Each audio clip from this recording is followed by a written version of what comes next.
군자라고 하는 것은요, 유학이 지향하는 그죠 목표입니다. 다시 말해서 일반인들이 학습과 그 다음에 다른 사람과의 사귐을 통해서 바로 우리 사회적 관계를 형성하는 것이죠. 거기서 바로 뭐가 되느냐, 군자가 돼야 된다라는 겁니다. 그러니까 군자라고 하는 것은 일륜지 도를 바탕으로 해서 상대방과의 서로 믿음을 통해서, 그죠? 믿음을 통해서 그 다음에 이 사회적 관계를 형성하는 것. 그래서 그것을, 그리고 내가 어느 자리에 나갔을 때 그대로 실천하는 것을 군자라고 표현합니다. 일단 자, 군자라고 할 때, 그대군이라고 할 때 군자는요, 그대군자는 만윤자에다가 만윤이라라고 표현하죠. 이 윤에다가 또는 뭐요? 윤에다가 입구자를 쓴 겁니다. 그럼 윤이라고 할 때 윤은 만윤이라고도 표현하고 다스릴 윤입니다. 왜 뭘 다스리느냐? 요 글자를 파잡으면 위에 있는 요 글자는요, 또자입니다. 또자에다가 이거 무슨 글자라 그랬죠? 빛을 별자죠. 또라고 하는 것은 잡는 겁니다. 잡는데 뭘 잡느냐? 자, 이렇게 가는 걸 뭐라 그랬어요? 어두운 음에서 밝은 양으로 나아간다라는 겁니다. 사람들을, 그죠? 내가 붙잡고서는 뭘 잡느냐? 다 뭐예요? 밝은 양으로 나아가도록, 그죠? 나아가도록 다스려주는 사람이라 그래서 다스릴 윤 또는 마지라는 의미에서 만윤이라고 표현하는 겁니다. 그렇게 해서 자, 밝은 양으로 나아갈 수 있도록 그 다음에 잘 붙잡고 그 다음에 뭘로 하는 거예요? 때리는 거 아니죠. 말로, 입으로. 정치라고 하는 것은, 군자의 교육이라고 하는 것은 바로 입으로 가르쳐주는 사람입니다. 그래서 군자가 되는 것이고요. 군자의 자라고 하는 것은 전미사가 되겠죠. 우리가 이걸 그대로 임금군이라고도 표현합니다. 예전에는 왕을 군이라고도 표현하고 대군이라고도 표현하고 황이라고도 표현하고 제라고도 표현하고 합니다. 현대사회에 들어와서 날이 갈수록 그 말들이 굉장히 말의 인플레가 굉장히 심해지는데, 그 인플레가 제일 심해진 때가 언제였느냐면은 진나라가 전국시대 때 이 진나라가 천하를 통일하고 영정이 자기가 진나라에서 맨 처음으로 황제가 되었다라는 겁니다. 그래서 시황제죠. 시황제라는 뜻에는 뭐냐면요, 처음으로 황제가 된 사람이라는 겁니다. 그 전에 황제가 있었느냐? 없습니다. 사람들이 이것도 구별 못해요. 자, 진나라 이전까지, 그러면 앞에서 춘추 전국시대가 있죠? 춘추 전국시대가 있는데요. 춘추시기 말, 전국시대 초기에 들어오면서요, 처음으로 초나라, 이게는 전부 다 제후국이었어요. 그 전까지, 춘추시대까지는 적어도, 춘추 전국시대까지는 왕을 중심으로 해서, 그 다음에 그 밑에 있는 사람들은 전부 다 후조, 공후백자남이라고 해서, 그래서 그들을 전부 다 모아서 모두 제후라 이렇게 표현합니다. 제후 관계, 왕과 제후, 공후백자남 관계로 이루어져 있었는데요. 그래서 아무리 높아도 왕이라 표현하고, 공자가 춘추를 정리하시면서는 천왕이라고도 표현하고, 또는 천자라고도 표현한 내용입니다. 이렇게 이상으로는 안 했어요. 그 다음에 따로 있었죠. 저 삼왕오제라고 할 때 황이 되고요. 요임금 같은 경우는 제요, 제순, 그죠? 요임금, 순임금은 제라고 표현했으니까 따로 된 용어예요. 그런데 시황제가, 그죠? 중국의 진나라의 영정이 그 600년간, 700년간을 계속 이어져 왔던 그 분열의 시대, 다시 말해서 춘추 전국시대를 하나로 딱 통합해가지고 본인이 왕이 됐는데, 근데 이 왕이라고 하는 것은 이미 전국시대 때 너나 없이, 그 전국 칠웅이라 그러죠. 칠웅들이 내가 왕이야 라고 하면서 서로 간에 각축전을 벌였습니다. 그래서 왕이라는 게 별로, 그죠? 매력적인 말이 아니었어요. 그래서 시황제가 그러한 전국시대를 통일하면서 내가 너희들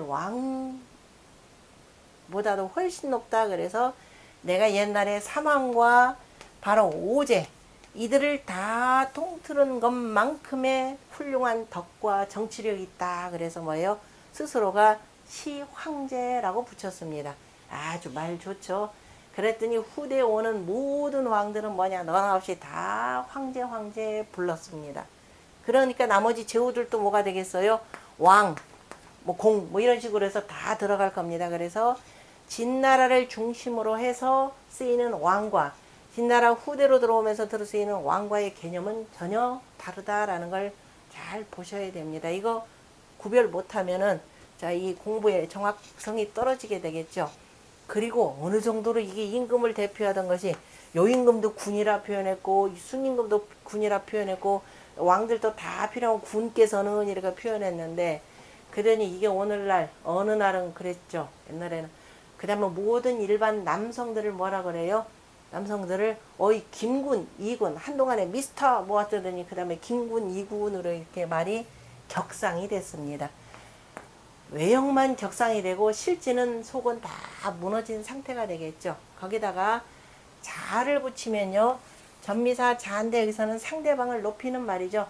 뭐 선생님까지는 아니더라도 제법 높이는 말입니다. 그래서 군자라고 하는 것은 자 인품과 그저 도덕과 그 다음에 학문과 그 다음에 이것이 그저 학문과 도덕이 다 높은 사람을 보통 군자라고 표현합니다.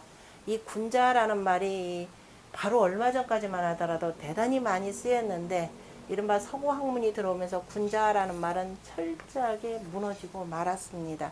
자, 그 이 유학의 도가 오랫동안에 그냥 얼마 전까지만 해도 이 우리나라를 그저 동남아를 지배하던 학문이었는데 무너졌다라고 하는 것은 참 대단히 안타깝죠.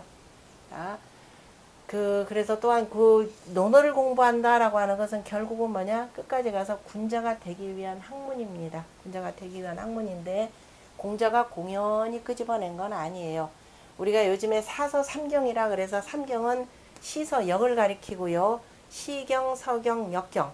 그 다음에 사서라고 하는 것은 대학, 중용, 논어, 맹자라고 하는 것인데요. 자, 요 사서로 편찬한 것은 누구 때냐면은 송나라 때입니다. 남송 때가 되죠. 남송 때 바로 주자에 의해서 이렇게 분류가 된 겁니다.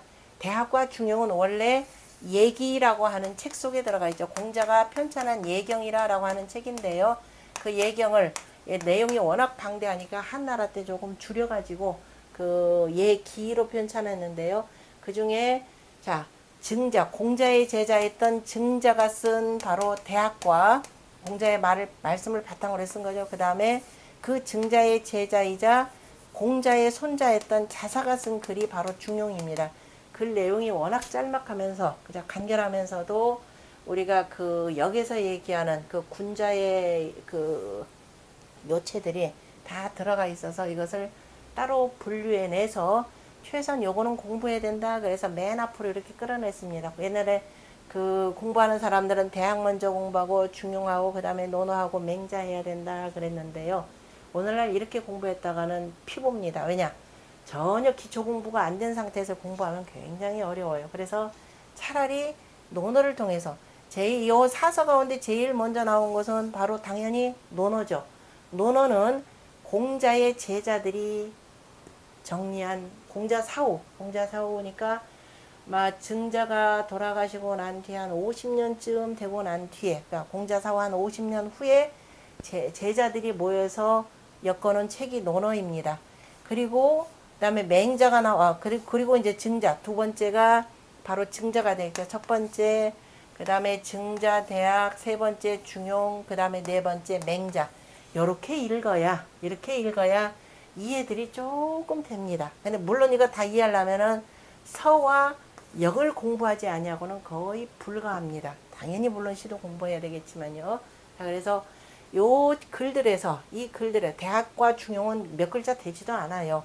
그런데 자 우리가 유학을 군자를 위한 학문이라 군자지학이라 그죠? 군자지학이라고 표현하는 까닭은 바로 이 여기서 빈도가 얼마나 나오느냐만 보더라도 잘 알 수가 있습니다. 대학은 조그마한 1800, 2000글자 되나요? 채 안 되죠.